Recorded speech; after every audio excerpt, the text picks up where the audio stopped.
മുഖ്യമന്ത്രി പിണറായി വിജയനെതിരെ അതിശക്തമായ ഭാഷയിൽ ആഞ്ഞടിക്കുന്ന ഒരു കോൺഗ്രസ് നേതാവാണ് ഷാഫി പറമ്പിൽ.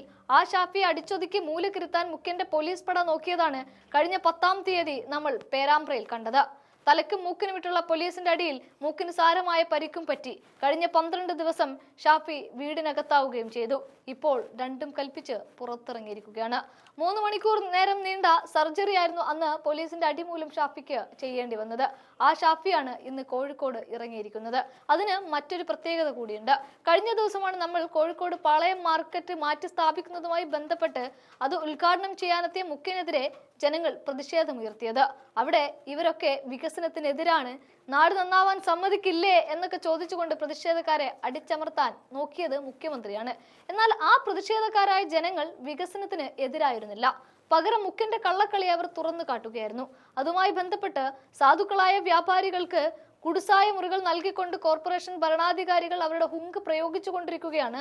പ്രധാനപ്പെട്ട സ്ഥലങ്ങളെല്ലാം പ്രമാണിമാർക്ക് തീരെഴുതി നൽകി ചെറിയ മുറികളിൽ ഞങ്ങൾ എന്ത് ചെയ്യാനാണ്, മാർക്കറ്റ് മാറ്റി സ്ഥാപിക്കുന്നതിനെതിരായി സമരം ഞങ്ങൾ അവസാനിപ്പിക്കുകയില്ല എന്നൊക്കെയാണ് പ്രതിഷേധത്തിനിടെ ഒരു വ്യാപാരി പ്രതികരിച്ചത്. അതേ കോഴിക്കോടിന്റെ മണ്ണിലേക്കാണ് ഷാഫി ഇപ്പോൾ ഇറങ്ങിത്തിരിക്കുന്നത്. മുഖത്ത് മാസ്കൊക്കെ ധരിച്ചാണ് അദ്ദേഹം നേതാക്കളോടൊപ്പം വേദിയിലിരിക്കുന്നതും. ആ വീഡിയോ ഒന്ന് കാണാം.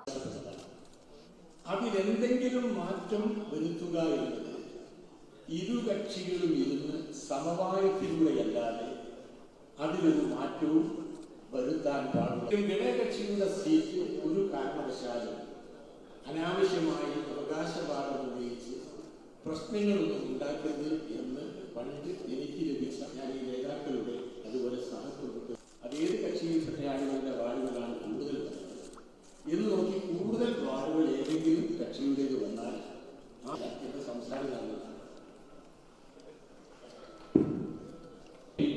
മുൻ KPCC ആക്ടിംഗ് പ്രസിഡന്റ് കോഴിക്കോട്ടുകാരുടെ പ്രിയപ്പെട്ട നേതാവായിരുന്ന ബഹുമാനായ KG അടിയോടി സാറിന്റെ ഓർമ്മദിനമാണെന്ന്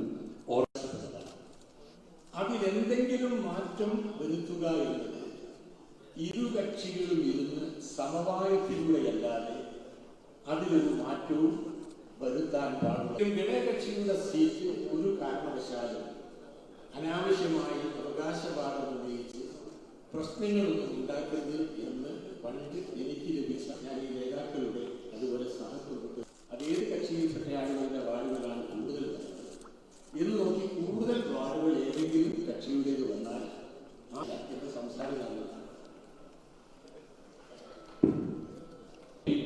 മുൻ KPCC ആക്ടിംഗ് പ്രസിഡന്റ് കോഴിക്കോട്ടുകാരുടെ പ്രിയപ്പെട്ട നേതാവായിരുന്ന ബഹുമാനായ KG അടിയോടി സാറിന്റെ ഓർമ്മദിനമാണെന്ന്